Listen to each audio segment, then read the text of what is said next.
Hello, my name is Eric Navarro, Middle East Forum's Director of Military and Strategic Programs, and I'm here to bring you the inaugural installment of the Military Matters video brief. Let's start with a post-ceasefire reality check. The 12-day U.S.-Israel air campaign that shocked Iran finished several weeks ago, and we're still assessing the battle damage and the position of the Iranian regime in the post-ceasefire environment. While the ceasefire remains in place, the threats persist. Not only is the regime continuing to crush any opposition within its borders, but the proxies have reemerged, especially the Houthis. Other threats persist throughout the region, and the Gaza war continues to rage. From Tehran's bunkers to Red Sea shipping lanes, the adversaries are not fully retreating, they are adapting.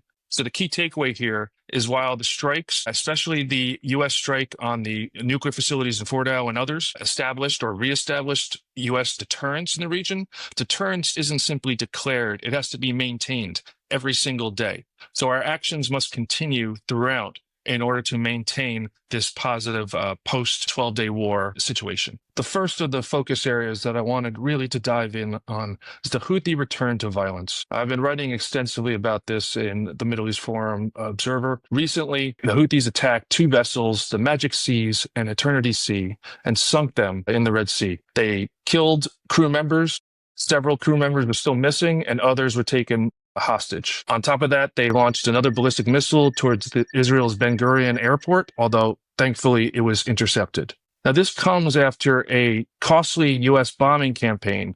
Reports indicate that through the airstrikes and the operational environment that called for multiple carrier groups to be brought against the Houthis, it cost billions of dollars. And now you see the latest developments signal that it could potentially have yielded limited results.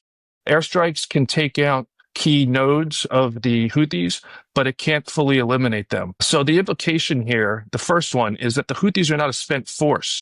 They're actually emboldened. They use the fact that they persevered through the U.S. strikes as a rallying cry to show that they can stand up against the mighty Americans. The other implication is that Iran's proxy model remains intact. It shows flexibility, it's expendable, but then it's also lethal. So Iran can still leverage power and influence on global shipping and attack Israel from multiple fronts. This has to be dealt with. Given this operational environment, what are the response options available to both the U.S. and Israel? Well, first, intelligence-led precision strikes must resume. There has to be a constant presence that keeps the Houthis in their bunkers, avoiding communications amongst each other, limiting their ability to operate. Target the Houthis' operating infrastructure, the smugglers, the drone labs, and the communication hubs. I've also written extensively about deploying loitering drone swarms. These offer the cheapest and most effective tools. This is actually leveraging the Ukrainian model where they've built and deployed thousands of cheap drones to blanket the battlefield. Well, the same can be done here in Yemen. Return on investment is key to the Trump administration, as demonstrated by the ceasefire after the billions spent in the original Houthi bombing campaign. Well, here, this is a cost-effective tool to still keep the pressure on the Houthis, but not cost billions of dollars. And then finally, provide covert support to the various anti-Houthi ground forces. Pick winners. Align yourself with groups that have the operational ability to take the fight on the ground to the Houthis. There are several candidates, including the Southern Transition Council, but there's other tribes where forget about coming up with a unifying message except for focusing on defeating the Houthis.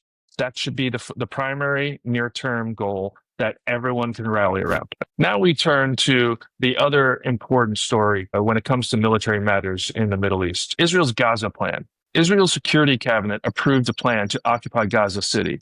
Prime Minister Netanyahu promises a security perimeter and then transfer of authority. Already world leaders, the usuals at the UN and the anti-Israel countries, and actually even some of Israeli military chiefs are warning about the risks. I can understand that. We'll get into the risks here in the next segment. The question really is Israel's escalation rewriting the script, and will it lead to victory? Okay, so what are the risks to this operation? Well, it commits the IDF to long-term deployments, which is already extending this longest war in Israel's history.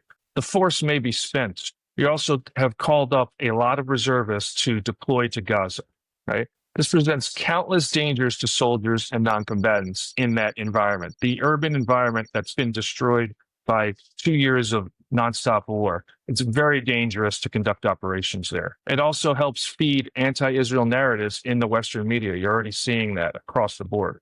Here's the other part. It does not guarantee Hamas's destruction.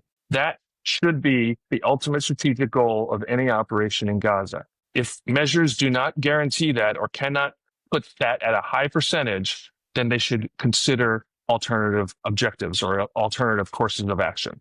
So here I would make a recommendation. Don't try to bring the aid to the Gazans. Bring the Gazans to the aid. That means evacuating Gaza. I'm talking about women and children. Bring them to new camps or new areas. Make countries that are decrying Israel's operations in Gaza and decrying the so-called famine, make them put their money where their mouth is and provide supplies to the women and children that are evacuated. Then have the IDF clear the entire Gaza Strip of any remaining Hamas forces. Only then can you begin to rebuild and truly help both the Israelis get back to normal and end the war, and the Palestinian people find a better future. So in closing, I have several recommendations for policymakers and leaders, both in the U.S. and across the West. They should seek to avoid costly occupations that actually undermine their goals, right? The strategic thinking also requires near-peer consideration. So Russia, China are watching our every move and making adjustments based on each step that the U.S. and Western allies take. That must be considered when, for example, in the Gaza conflict, that feeds anti-Israel and anti-U.S. Narratives that China and Russia can play upon. We should seek to avoid those kind of conditions. Align the objectives to defeat the enemy. Choose victory. So contrast, for example, the Gaza situation with the strikes against Israel. There was this clear strategic goal, and the military executed to achieve that strategic goal of neutering and or eliminating the nuclear program of Iran was achieved. The ceasefire was put in place. The same type of cold, hard steel thinking and strategic mindset must be applied to the other conflicts in the region.